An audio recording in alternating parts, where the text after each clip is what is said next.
Un cordial saludo a todos los oyentes de Radio María. Un día más, con la gracia del Señor, proseguimos el comentario del Catecismo de nuestra Madre la Iglesia. Y entramos en el último apartado explicativo del primer mandamiento: amarás a Dios sobre todas las cosas. El Catecismo ha ido especificando de qué manera podemos examinar el cumplimiento de este mandamiento.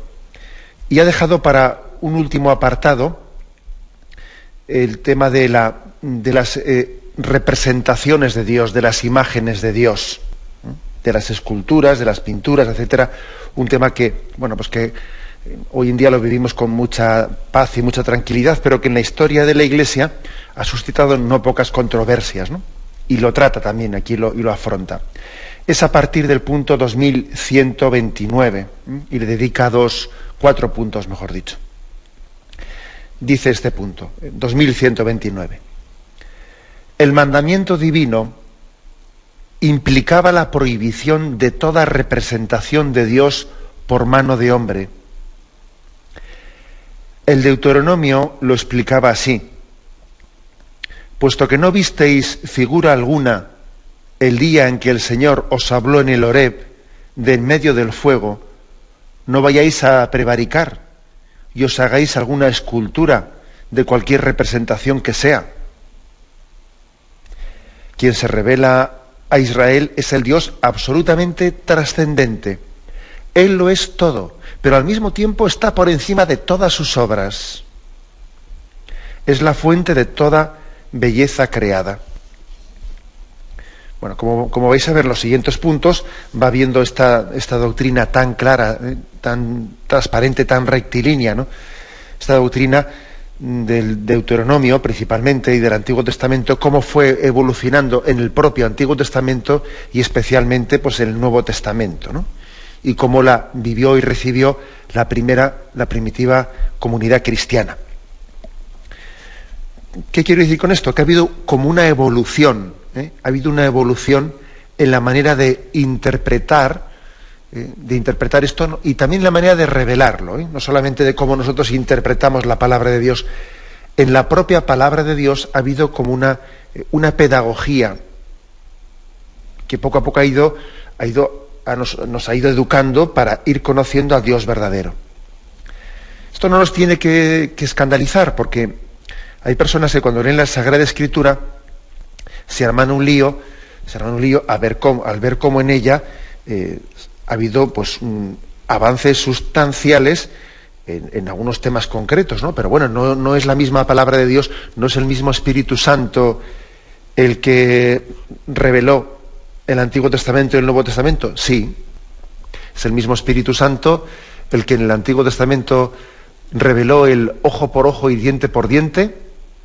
Es decir, aquel pueblo, en medio de aquel contexto cultural de pueblos tan violentos, quería ir educando aquel corazón, los corazones de Israel, de los israelitas, ¿no?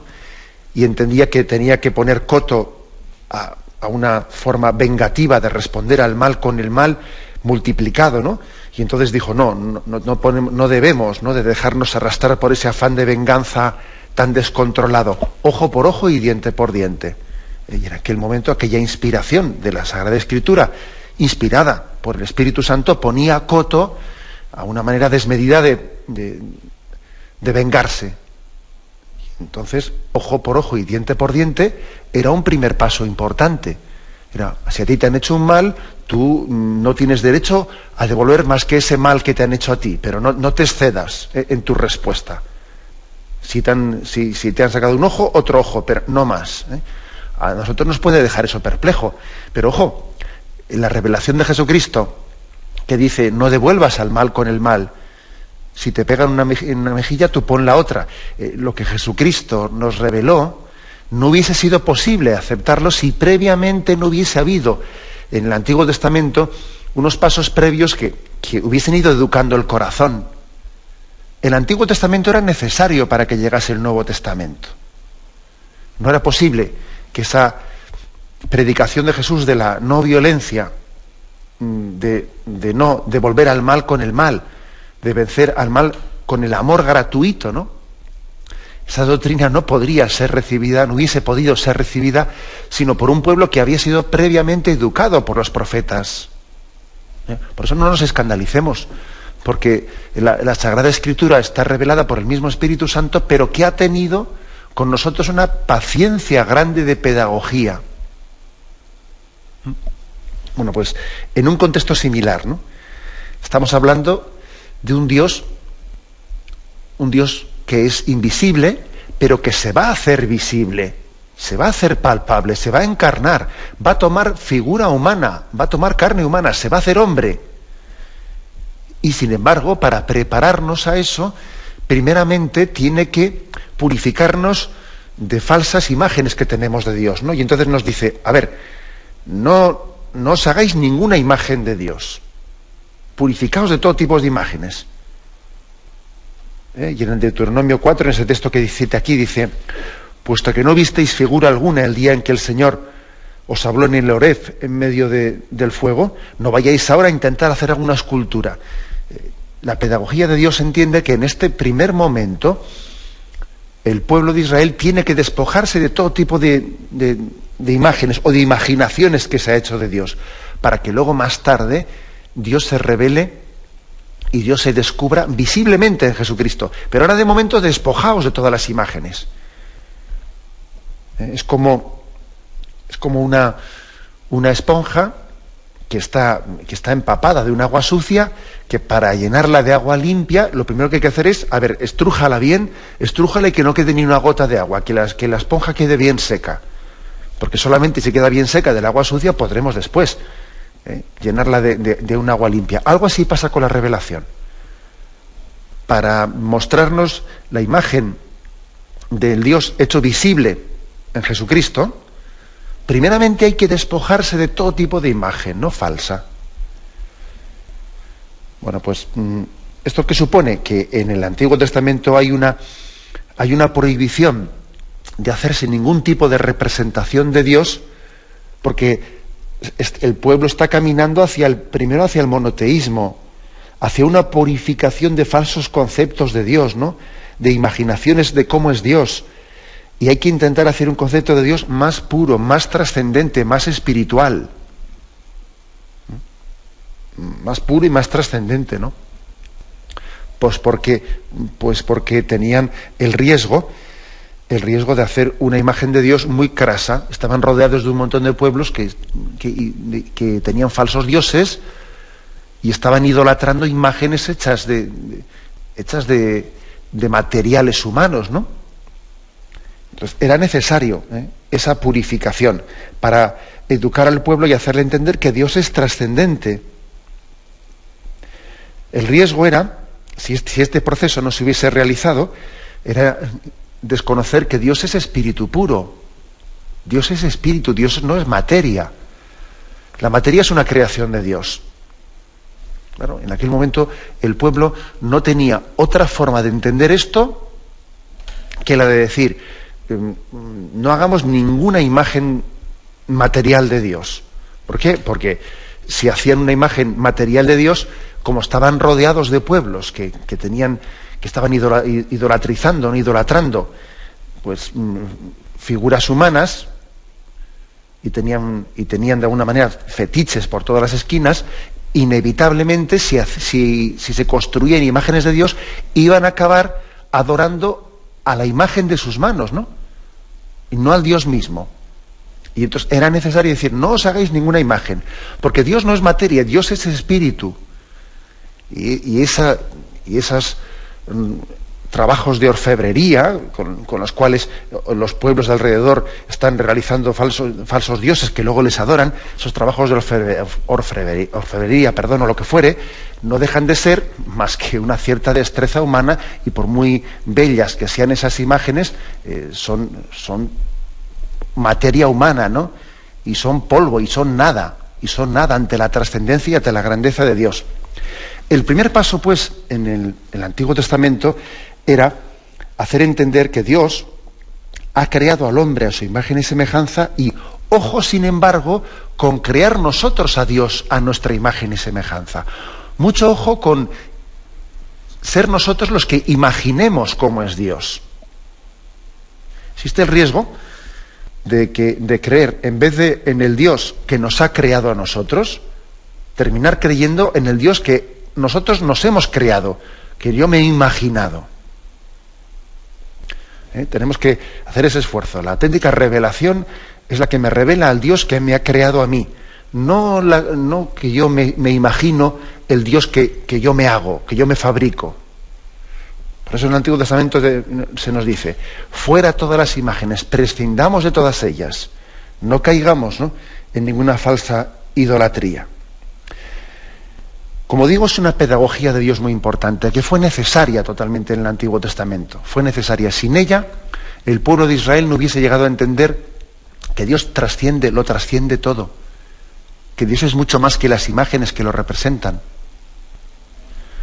Hombre, yo creo que nosotros no tenemos ese riesgo, ese peligro, ¿no? Por eso, según va avanzando la revelación, pues ese tipo de prescripción tan estricta, vais a verlo, ¿no? El mismo catecismo va haciendo un recorrido a lo largo de la Biblia, como esa prohibición tan estricta va teniendo sus matices, ¿no?, sus matizaciones.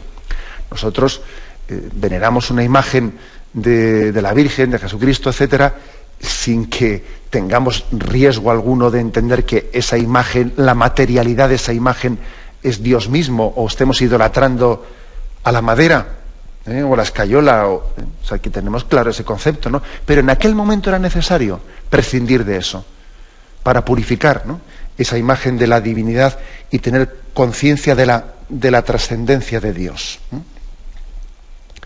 Tenemos un momento de reflexión y vamos a continuar enseguida. Continuemos con la explicación del punto 2129. En él se dice cómo Dios ha querido revelarse como el Dios trascendente, absolutamente trascendente.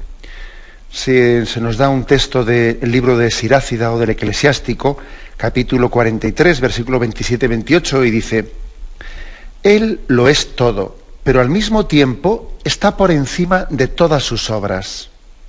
Es interesante esto, ¿eh? Es interesante que profundicemos en qué supone ser trascendente. ¿Por qué decimos que Dios es trascendente y al mismo tiempo es tan cercano a nosotros, ¿no?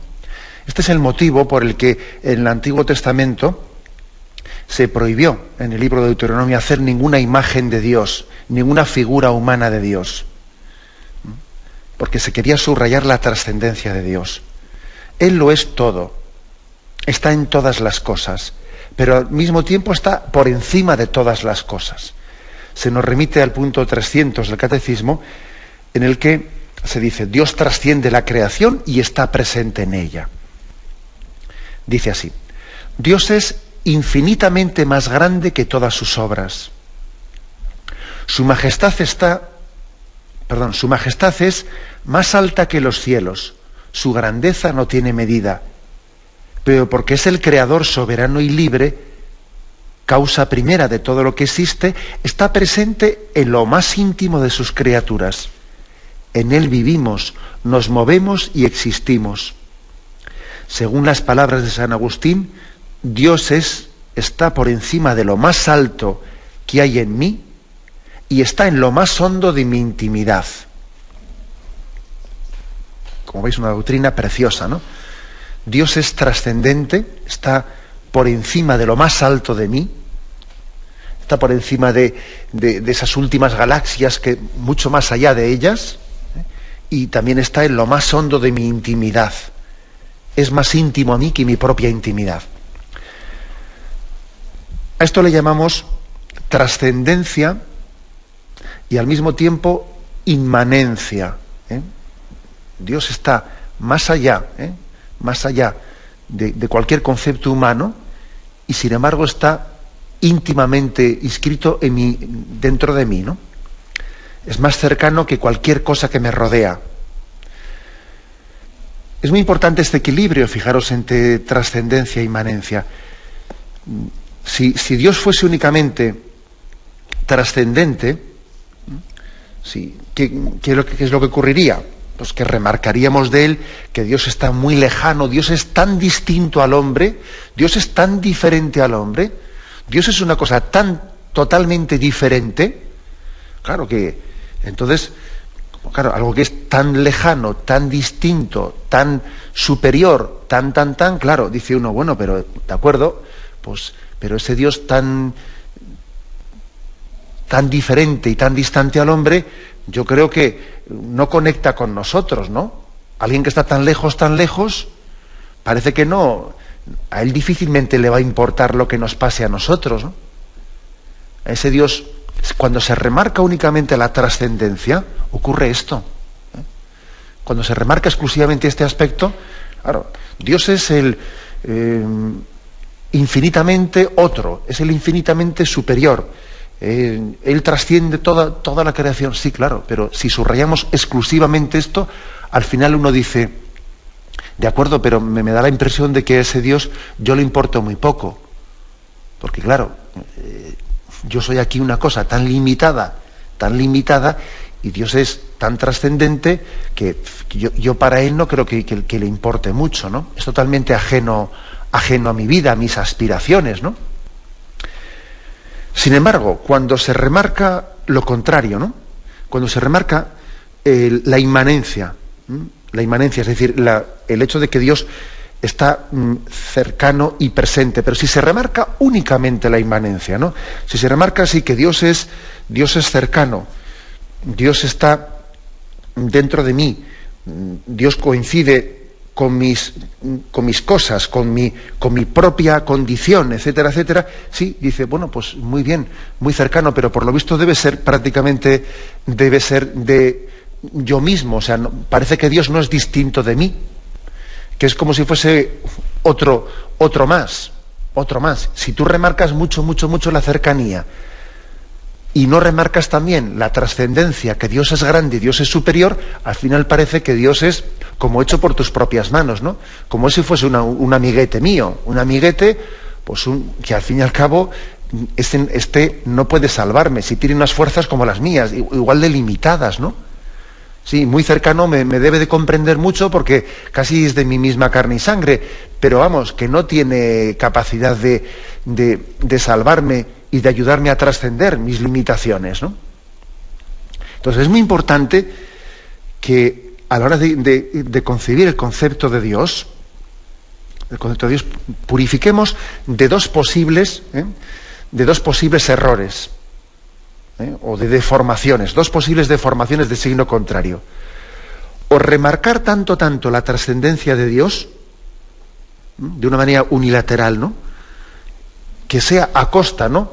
Claro, Dios es infinito, Dios es omnipotente, Dios es totalmente distinto al hombre, totalmente superior. Si uno remarca unilateralmente eso, claro, sin remarcar al mismo tiempo que Dios está presente en todas sus criaturas, que Dios no las creó y se desentendió de ellas, sino que Dios las sostiene en su ser.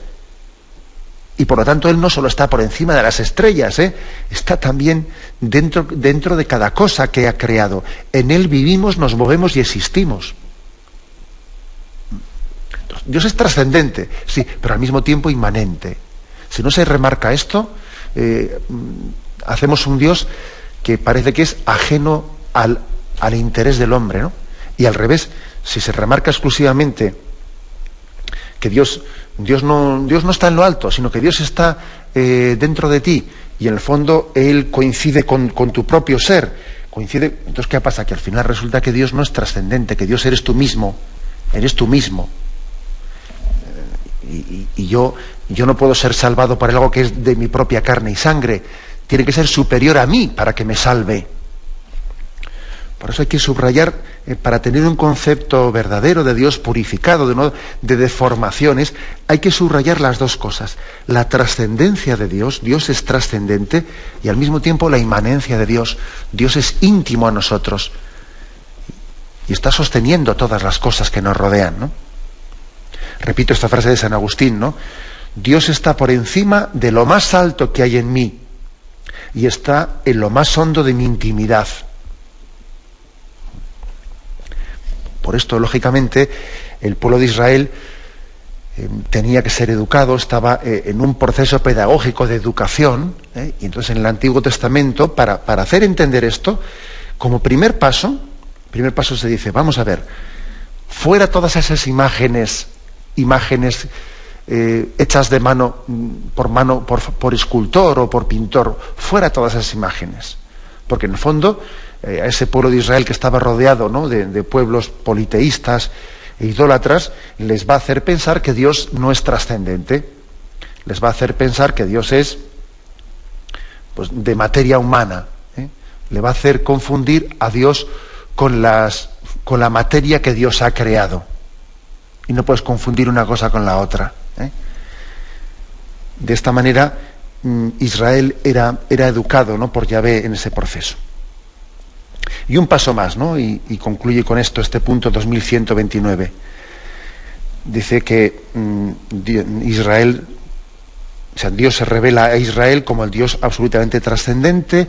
Él lo es todo, pero al mismo tiempo está por encima de todas sus obras, y dice, es la fuente de toda belleza creada. La fuente de toda belleza creada. Aquí se nos remite al libro de la sabiduría, capítulo 13, versículo 3, lo leo en su contexto. Si vanos por naturaleza fueron los hombres en quienes había ignorancia de Dios, y no fueron capaces de conocer por las cosas buenas que se ven aquel que es, ni atendiendo a las obras reconocieron al artífice, sino que al fuego, al viento o al aire ligero, o a la bóveda de estrellas, al agua impetuosa o a las lumbreras del cielo, los consideraron como dioses, señores del mundo. Es decir, está reprendiendo a aquellos que hicieron falsos dioses, al fuego, al viento, al aire ligero, a las estrellas, a las lumbreras del cielo. Es decir, se equivocaron y a estas criaturas les adoraron como dioses, ¿no? Dice que si cautivados por su belleza los tomaron por dioses, sepan cuánto les aventaja el Señor de estos, pues fue el autor mismo de la belleza quien los creó. Es decir, que aquellos pueblos con religiosidades primitivas, ¿no?, que adoraron como Dios, pues al volcán, o adoraron como Dios a las estrellas o al sol, ¿no? Al sol. Les quiere educar y es decir, fíjate que es que Dios te ha sentido atraído por esa belleza, ¿no?, la belleza del sol, de una puesta del sol, y esa belleza ha sido tan sugerente para ti que tú has pensado, ese debe de ser Dios, ¿no? Ese sol que sale y nace vida y da vida, ese sol que calienta, ¿no? Esos pueblos primitivos entendían, ese debe de ser Dios, y le adoraban al sol, ¿no? Bueno, pues lo que dice la Sagrada Escritura, cuando ya se revela y va purificando, ¿no?, esas falsas imágenes de Dios, le dice, os habéis sentido cautivados por la belleza. Pero esa belleza, que la habéis tomado esas criaturas como si fuesen dioses, no es más que una criatura. ¿Cuánto más bello será, ¿no?, el autor y el creador, ¿no?, de toda esa belleza? Como un alegato de Dios como fuente de toda belleza. Dios fuente y autor de toda belleza, que es también otra cosa muy importante. La verdad es que hay que decir que muchas personas se acercan a conocer a Dios por el misterio de la belleza que Dios refleja. Nosotros los cristianos decimos que la verdad es bella, ¿no?, por sí misma, pero es cierto que muchas personas conocen a Dios. El primer contacto que tienen con Dios no es a través de la verdad, las verdades que Dios enseña, ¿no?, que Dios nos ha revelado, sino que el primer contacto que tienen con Dios, más que a través de las verdades reveladas, es a través de la belleza de Dios, la belleza de su creación, la belleza de su sabiduría, ¿no?, la belleza del cosmos, ¿no?, la belleza del hombre. Hay muchas personas que el primer paso de acercamiento que han tenido hacia Dios es a través del reflejo de Dios en la belleza de la creación. Y esto, por cierto, yo creo que en la medida en que perdemos capacidad de admiración, también perdemos capacidad de conocer a Dios. Cuando el hombre deja de ser contemplativo, cuando el hombre deja de tener esa capacidad de gozar de la creación, de gozar de la naturaleza, de gozar de tantas cosas bellas del arte, ¿no?, cuando pierde esa sensibilidad, ¿no? Y pues por muchas cosas, ¿no? Pues porque igual parece que somos anestesiados en nuestros gustos, ¿no? Nuestros gustos se hacen muy vastos y muy burdos, pues por la música y porque hay mucha fealdad y parece que hay hasta un cierto culto a la fealdad, ¿no? En nuestra cultura. Cuando no somos educados en el gusto musical, en el gusto estético, cuando el hombre no es educado en la belleza, le cuesta más conocer a Dios, claro. Claro que le cuesta más conocer a Dios. O sea, es muy importante la educación de la sensibilidad, ¿no? Para que alguien a nivel pues, estético, musical, que seamos sensibles, ¿no? Hacia la armonía de la creación. Y de ella tengamos la facilidad, la prontitud de decir, esto es un reflejo de una belleza superior, ¿no? ¿Cómo será Dios de bello, de grande, ¿no? De bondadoso para ser autor de toda esta belleza?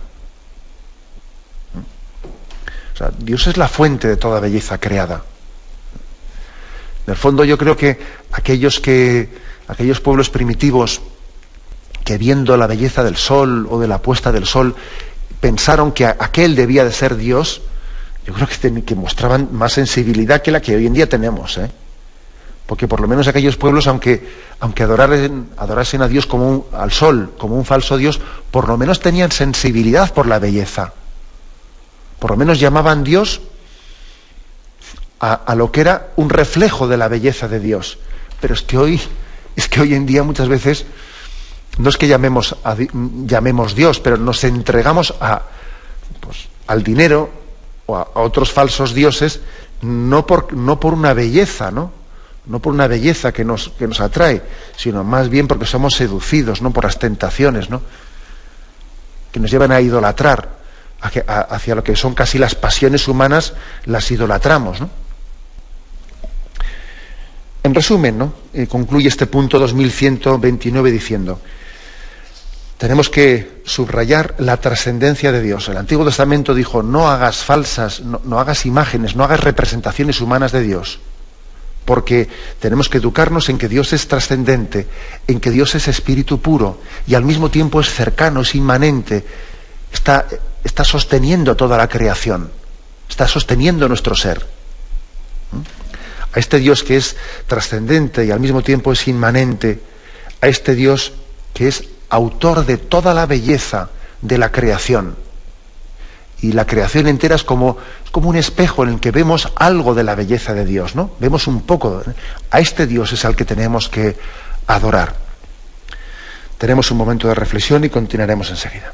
Continuamos con la explicación del punto 2130. El segundo de los puntos de este apartado, no te harás escultura alguna, que es el título que se le ha dado a este último apartado sobre el primer mandamiento. Después de haber enfatizado, de haber subrayado, como en el libro del Deuteronomio capítulo 4 se insistía en que Yahvé le pedía a Israel que no se hiciese figura ninguna, figura hecha de manos humanas, ¿no? De cómo es Dios. Ahora se va viendo cómo va ese recorrido en el pueblo de Israel. Dice el punto 2130. Sin embargo, ya en el Antiguo Testamento Dios ordenó o permitió la institución de imágenes que conducirían simbólicamente a la salvación por el Verbo encarnado. La serpiente de bronce, el arca de la alianza y los querubines. O sea, el mismo Yahvé, el mismo Dios que en el Deuteronomio dijo, no os hagáis ninguna imagen, ¿no? Sin embargo, va, como decía yo antes, en esa especie de evolución de la pedagogía divina, diciendo, bueno, llegado este momento, cuando ya os habéis purificado, ¿no?, de esa tendencia idolátrica, va permitiendo que poco a poco, paulatinamente, se vayan haciendo una imagen, ¿no? Insisto mucho en esta pedagogía de Dios, que es también, nosotros también la realizamos, esa pedagogía. Fijaros que a un hijo nuestro vamos con él a misa cuando es muy pequeñito y le damos una moneda. Mira, es para que le eches ahora cuando pase en la bolsa, la tiras tú mismo.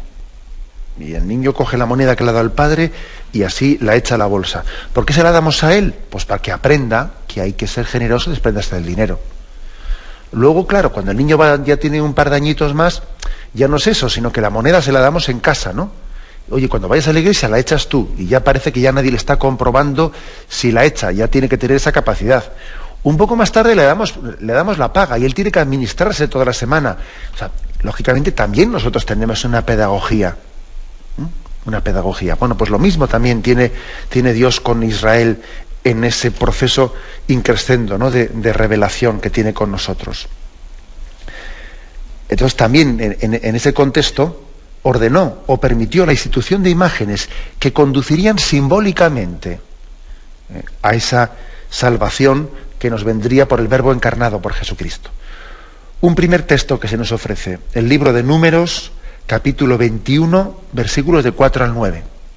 Dice: partieron de Or de la montaña, camino del mar de Suf, rodeando la tierra de Edom. El pueblo se impacientó por el camino, y habló el pueblo contra Dios y contra Moisés: ¿por qué nos habéis subido de Egipto para morir en el desierto? Pues no tenemos ni pan ni agua, y estamos cansados de este manjar miserable. Envió entonces Yahvé contra el pueblo serpientes abrasadoras que mordían al pueblo, y murió mucha gente de Israel. El pueblo fue a decirle a Moisés: hemos pecado por haber hablado contra Yahvé y contra ti. Intercede ante Yahvé para que aparte de nosotros las serpientes. Moisés intercedió por el pueblo. Y dijo Yahvé a Moisés: hazte un abrasador y ponlo sobre un mástil. Todo el que haya sido mordido y lo mire, vivirá. Hizo Moisés una serpiente de bronce y la puso en un mástil. Y si una serpiente mordía a un hombre y éste miraba a la serpiente de bronce, quedaba con vida. Vemos aquí pues un primer signo, o sea, una primera permisión de que se hiciesen una imagen, una figura de esa serpiente de bronce elevada sobre un mástil, para que fuese un signo de que era Yahvé el que les salvaba. En el libro de la Sabiduría, capítulo 16, comentando este pasaje, se dice: las mordeduras pronto curadas les recordaban tus preceptos, no fuera que cayendo en profundo olvido se vieran excluidos de tu liberalidad. Ni los curó hierba ni emplasto alguno, sino tu palabra, Señor, que todo lo sana. Pues tú tienes el poder sobre la vida y sobre la muerte. Haces bajar a las puertas del Hade y de allí subir. El libro de la Sabiduría está subrayando que es Dios quien nos cura. Es Dios quien cura al hombre, no es su perdón el que cura al hombre de la mordedura, de la tentación, no el emplasto, no una serie de pócimas, no, sino que es la mirada de fe. Aquella serpiente de bronce elevada sobre un mástil, Yahvé la permitió hacer y la ordenó hacer para que fuese un signo de que Dios es el que me cura, de que tengo que hacer, que mi mirada de fe es la que resulta sanante. Y esta imagen no es sino una profecía de lo que iba a ser Jesucristo elevado en la cruz. Aquella serpiente elevada en aquel mástil era una profecía del Cristo crucificado.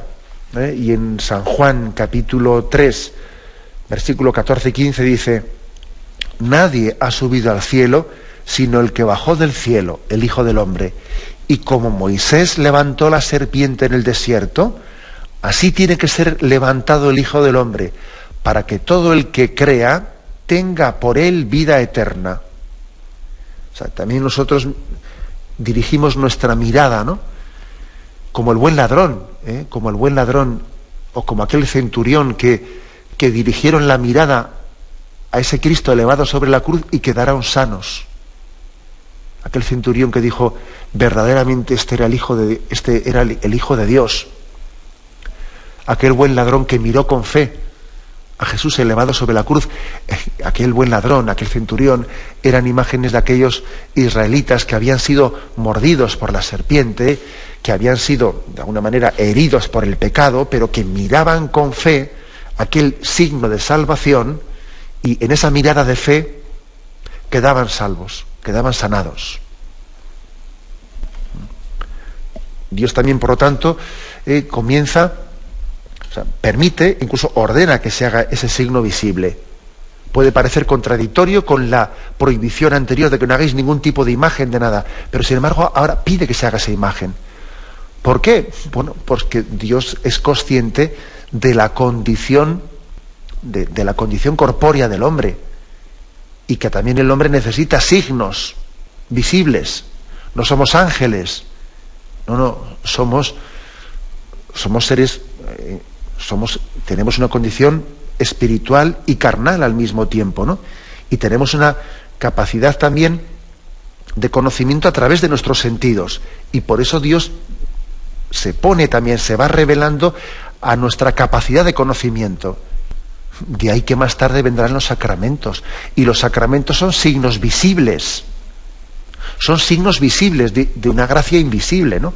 Y Dios tiene esa paciencia, esa pedagogía también de hacerse conocer, ¿no? Más tarde dice aquí, también el arca de la alianza y los querubines serán otros pasos más que Yahvé va permitiendo que existan unas ciertas representaciones, ¿no? Por ejemplo, en Éxodo 25, versículo del 10 al 12. Harás un arca de madera de acacia de 2 codos y medio de largo, codo y medio de ancho y codo y medio de alto. La revestirás de oro puro, por dentro y por fuera la revestirás, y además pondrás en su derredor una moldura de oro. Fundirás para ella 4 anillas de oro, que pondrás en sus 4 pies, 2 anillas a un costado y 2 anillas. Va dando, en el libro del Éxodo, pues, va dando instrucciones de cómo tiene que ser hecha el arca de la alianza. Bueno, ¿por qué? Porque el pueblo necesitaba, en esa arca de la alianza, iba a ser el signo de que Dios habitaba en medio de ellos. Y querían también, mediante ese signo, en esa arca de la alianza estaban las tablas de la ley que caminaban junto con Israel, ¿no? Quería ser un signo de la grandeza de Dios visibilizada, pues en una joya, en una obra de arte, que también estaba enfatizando la belleza de Dios. En primer libro de Reyes, capítulo 6, que aquí también nos ofrece el catecismo, dice: hizo en el Debir 2 querubines de madera de acebuche de 10 codos de altura. Un ala del querubín tenía 5 codos y la otra ala del querubín 5 codos, 10 codos desde la punta de una de sus alas hasta la punta de la otra. El segundo querubín tenía 10 codos, las mismas medidas y las mismas formas que los dos querubines. La altura de un querubín era de 10 codos, y lo mismo va dando instrucciones de cómo fabricar los querubines y que estaban colocados en torno al arca de la alianza. Eran también otra imagen, ¿no? Otra imagen visible del Dios invisible. Ya sabemos que los querubines y los ángeles son invisibles. Ya sabemos que Dios es trascendente, que Dios es espíritu puro, pero Yahvé también tiene la santa paciencia, la santa pedagogía y la santa intuición, y el convencimiento de que el hombre necesita también centrar sus sentidos en los signos que le remitan al Dios trascendente, al Dios espíritu puro. Pero los sentidos humanos necesitan también analogías de Dios, imágenes de Dios. De lo contrario, ¿qué es lo que hacemos? Pues adoramos lo carnal. De lo contrario, lo que hacemos es, en vez de que los sentidos se vayan purificando para llegar al Dios trascendente, los sentidos se quedan en lo carnal y no trascienden a Dios. Por eso esa educación poco a poco se va llevando, como dice aquí, primero con la serpiente de bronce, segundo con el arca de la alianza, ¿no? Y tercero con la construcción de los querubines que rodeaban aquella arca de la alianza. Bien, lo dejamos aquí. Estos 2 primeros puntos nos han introducido especialmente en el Antiguo Testamento. Nos falta lo principal, nos falta el Nuevo Testamento y ver cómo en la historia de la Iglesia se desarrolló este debate sobre la representación humana de Dios. Lo dejaremos para el día de mañana, si Dios quiere, pero ahora vamos a dar paso a la intervención de los oyentes. Podéis llamar para formular vuestras preguntas al teléfono 917-107-700. 917-107-700. Sí, buenos días. ¿Con quién hablamos? Hola, buenos días. Pues habla con una seguidora diaria de su programa. Adelante. Y muy entusiasmada porque ayer no pude entrar en antena y quería decirle que el domingo pues le conocí por televisión. Y hice lo que la hermana de Marta, con María. Me senté a los pies de la televisión y bueno, disfruté de toda la entrevista, de la misa y bueno, me alegró mucho conocer al maestro que nos habla de Dios, a mi maestro y al maestro de toda Radio María, ¿no? Y bueno, me encantó conocerle, ¿eh? Aparte de eso hay dos cosas, bueno, muchas, pero dos cosas concretas que quería decirle de estos días. Bueno, cuando se ha estado hablando de creer, de las razones, o sea, de las pegas que pone la gente para no creer y tal. Y bueno, en fin, yo quería razonarle una cosa muy sencilla. Yo me he criado en una familia, claro, más fácil, una madre muy cristiana, un padre muy coherente, en mi casa nunca ha habido una mentira, nunca se ha practicado la mentira, o sea, utilizado para nada. Entonces, y yo con 54 años que tengo, todavía me he cometido muchísimas torpezas, muchas, y seguiré cometiéndolas, pero mentir, jamás. Entonces, yo me fío de los profetas, me fío de los apóstoles, me fío de Dios primero, y después de todo el que me transmite su palabra. Entonces, yo creo que a veces mucha gente de la que no cree, pues no sé si tiene que utilizar o vivir en la mentira, o no sé, en fin, es algo de lo que, bueno, algo de lo que le quería yo transmitir. Bien. Otra cosa, la última, por no abusar de usted, es que dentro de estas leyes del aborto que hay, bueno, en la ampliación del aborto y tal, que lo estamos sufriendo tantísimo. Ayer estaba haciendo yo la comida para mi familia y estaba con un calor enorme, porque claro, soportando el fuego de la comida, y escucho de espaldas una frase del señor presidente del gobierno, que habían ampliado la ley del aborto pues para ampliar los derechos de las personas. Y me recorrió un escalofrío completamente de la cabeza a los pies, porque desde luego creo yo que aparte de la llamada que hizo ayer una señora, la última, que dice que tenemos que decir algo a los cristianos y tal, y usted nos tranquilizó un poco y eso, pero en este aspecto, para morir tanto niño y tantas chicas de estas que les preparamos para la confirmación y para la vida religiosa y tal, y que no la confundan de esa forma y luego las hagan sufrir, quizás confundidas, que hagan alguna cosa de estas. Así que nada más, muchas gracias, encantada de conocerle. De acuerdo, muy bien.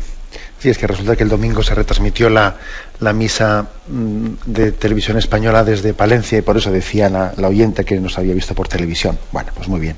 Formamos una gran familia en Radio María y tenemos pues mucho cariño y afecto unos por otros, ¿no? Y bueno, lo agradecemos. Pues lo último que ha dicho la oyente, pues la verdad es que es cierto, ¿no? Que es un drama, ¿no? Un drama que actualmente se considere una ampliación de derechos humanos, el que haya más facilidad para que los niños puedan ser eliminados en el seno de su madre, ¿no? Es que es terrible, ¿no? Es que es paradójico. Y además, cuando en esa resolución, en ese congreso que este fin de semana ha tenido lugar, ¿no?, del Partido Socialista, se han tomado dos decisiones, ¿no? De que en esta legislatura se amplíe la ley del aborto y al mismo tiempo también se introduzcan los primeros pasos hacia la eutanasia, ¿no? Es que es curioso, es decir, cuando olvidamos de dónde viene el hombre y a dónde va, cuando olvidamos de que Dios es el principio y el fin de la vida, no respetamos ni el principio ni el fin de la vida. Introducimos el aborto y la eutanasia. Es muy gráfico, es muy gráfico. Por desgracia, aquí hay una lógica terrible. Cuando Dios deja de ser la fuente de la vida y cuando Dios es el fin de nuestra vida, claro, entonces ya no sabemos ni a dónde venimos ni a dónde vamos. Entonces matamos la fuente de la vida con el aborto y no sabemos morir, no sabemos el bien morir, ¿no? Y entonces acabamos, ¿no?, con el enfermo, porque nos parece que el enfermo no tiene sentido, no tiene razón de ser en su vida, ¿no? Deberíamos de meditar en esto. Si Dios deja de ser el alfa y la omega de la vida, parece que el alfa y la omega pasa a ser mi capricho de quiero vida o no quiero vida, la mato o no la mato, y acaba siendo me estorba la vida y acabo con ella con la eutanasia. Para nuestra reflexión. Adelante, damos paso a un siguiente oyente. Buenos días. Hola, buenos días, monseñor. Soy Luis, llamo de Pontevedra. Adelante, Luis. Hacía usted ayer mención a la segunda y tercera vías de Santo Tomás para demostrar racionalmente la existencia de Dios. Yo creo que, a pesar de lo que decía el Vaticano I y lo que dice hoy, lo que mantiene el catecismo, yo creo que la existencia de Dios racionalmente es indemostrable. Y soy creyente, ¿eh? Y la prueba de esto es que llevamos cantidad de siglos con discusiones teológicas, filosóficas, y no tenemos argumentos para convencer a los ateos ni a los agnósticos. No se pueden convencer. Yo soy creyente, pero yo creo que creo por el don de la fe, no por ningún argumento, ni por San Anselmo, ni por Santo Tomás, ni por ninguna demostración racional, que por cierto todas ellas creo que están rebatidas. Yo creo que me siento muy cercano al fideísmo, pero no porque crea que la demostración de Dios es irracional, sino precisamente porque creo que está por encima de la razón. Yo creo que a Dios se le descubre más que nada en el interior y por el testimonio de Jesús, pero no creo que se pueda demostrar su existencia ni a partir del ser ni por la razón, por supuesto. Entonces quería preguntarle, ¿estoy pecando yo contra el primer mandamiento por creer honestamente como creo que la existencia de Dios no se puede demostrar racionalmente? Gracias, monseñor. Gracias. Bueno, mire, yo creo, usted me dice, está pecando. Yo pienso que usted debe de dar un voto de confianza, porque como también fue objeto, este tema, ¿no? Fue objeto de definición el Concilio Vaticano I, yo le diría, dé usted un voto de confianza también, aquella afirmación solemne que hizo la Iglesia de que Dios puede ser conocido racionalmente. Ahora, yo le voy a distinguir una cosa, vamos a ver. Una cosa es que en sí mismo, lo digo un poco para intentar resolver un poco esa perplejidad de lo que dice la Iglesia y lo que usted percibe. Una cosa es la afirmación de la Iglesia de que Dios es cognoscible, ¿no?, a través del ejercicio de la razón, de ser capaz de deducir de que del orden tiene que haber un Dios ordenador, o que de la existencia del ser tiene que haber un Dios creador, ¿no?, etcétera. Y otra cosa es que en la situación actual, en esta sociedad que es tan poco racional, en la que estamos en un modelo cultural que si por algo se caracteriza es por ser muy poco racional, por ser muy visceral, Estamos en una cultura en la que a mí no me extraña, desde luego, que las vías de demostración de la existencia de Dios que tenía Santo Tomás tengan hoy en día muy poco efecto, pues porque no se nos ha enseñado a pensar, más bien se nos ha enseñado a sentir. Uno ve la televisión, ve tal, y todo son imágenes que provocan sentimientos. No te ayudan a pensar, no te ayudan a razonar, no te ayudan a distinguir verdad de mentira. Entonces, yo lo que sí le daría a usted la razón es que soy consciente de que en esta cultura actual muchas veces tenemos que priorizar los argumentos de tipos testimoniales y etcétera, ¿no? Pero porque es un poco jugar con las cartas de esta cultura, pero no porque Dios no nos haya dado una razón con capacidad de conocerle. Dios sí ha creado al hombre con una razón capaz de conocerle. O sea, la razón está creada por Dios y por tanto tiene la capacidad de conocer a Dios. Otra cosa es que nosotros la hayamos deformado, la hayamos machacado, y la hayamos relegado casi, pues eso, ¿no?, a una cuestión que es secundaria, cuando resulta que la razón es una facultad del hombre de primer orden, ¿no? De primer orden. Esta distinción se la haría yo, ¿no? Pero es que tiene muchos riesgos el fideísmo, tiene muchos riesgos, ¿no? Porque es caer en una vía de subjetivismo. Cuando uno afirma que Dios únicamente se le puede conocer desde una experiencia interior, y no hay ninguna razón objetiva para poder afirmar su existencia, estamos en un riesgo de subjetivismo muy grande. Uno diría, para mí Dios sí, pero para ti no. Al final parece que Dios es objeto de gustos personales y que no hay razones últimas para afirmar su existencia. Bueno, este matiz igual yo confío en que le ayude a usted. Adelante, vamos a pasar a un siguiente oyente. Buenos días. Don señor, buenos días. Soy Ramón de Asturias. Adelante, Ramón. Quería hacerle una pregunta. Al hilo del programa del sábado grabado sobre los exorcismos, bueno, quedó todo muy claro. Y yo le quería trasladar a una situación en el hogar, cuando en una casa, en una habitación, presiente que hay algo como oír, no sé, respirar, o como que allí hay algo. ¿Cómo se puede hacer una, digamos, limpieza de ese local o exorcismo, si sería la palabra? ¿Me puede explicar brevemente? Gracias por todo, que Dios le bendiga a usted y a Radio María. Sí. En primer lugar, yo el consejo que le doy es que sea usted muy escéptico al hecho de dar por cierto tales cosas. O sea, tenemos que ser muy escépticos, porque creo que con facilidad también pues nuestras sensibilidades, etcétera, nos pueden jugar una mala pasada. Creo que hay que ser escéptico un poco por principio.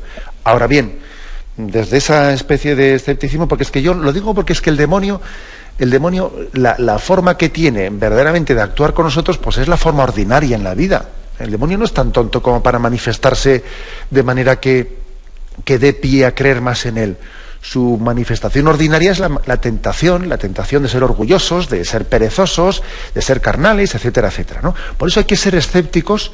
Yo doy como consejo esto, O sea, hay que ser escépticos hacia posibles o supuestas manifestaciones sensibles del demonio. Ahora bien, dicho esto, bueno, pues la Iglesia pues sí que nos da ciertos consejos y los mantiene, como el del agua bendita, como el de santiguarnos, como el de poder tener agua bendita en nuestra habitación, etcétera, etcétera, ¿no? Esos consejos, por supuesto, que se pueden dar. Pero no olvidemos de que la acción del demonio tiene lugar de la forma ordinaria que es la tentación. Por eso, en el Padre Nuestro decimos: no nos dejes caer en la tentación, y líbranos del maligno, que actúa prioritariamente a través de la tentación, pero no quita que también puede haber manifestaciones extraordinarias para las cuales está el tema de los exorcismos, como en este programa grabado que decía el oyente que se emitió pues este fin de semana, ¿no? Aunque sea muy brevemente, damos paso a una última llamada. Buenos días. Buenos días, monseñor. Buenos días. Brevemente. Sí. ¿Qué hacer para conocer más a Dios? Bueno, pues la verdad es que la pregunta es muy breve, pero es casi demasiado amplia, ¿no? Yo creo que a Dios le vamos conociendo en toda la predicación de la Iglesia. Usted asiste a la Santa Misa y usted ora diariamente y usted se entrega a sus deberes de Estado diariamente, ¿no?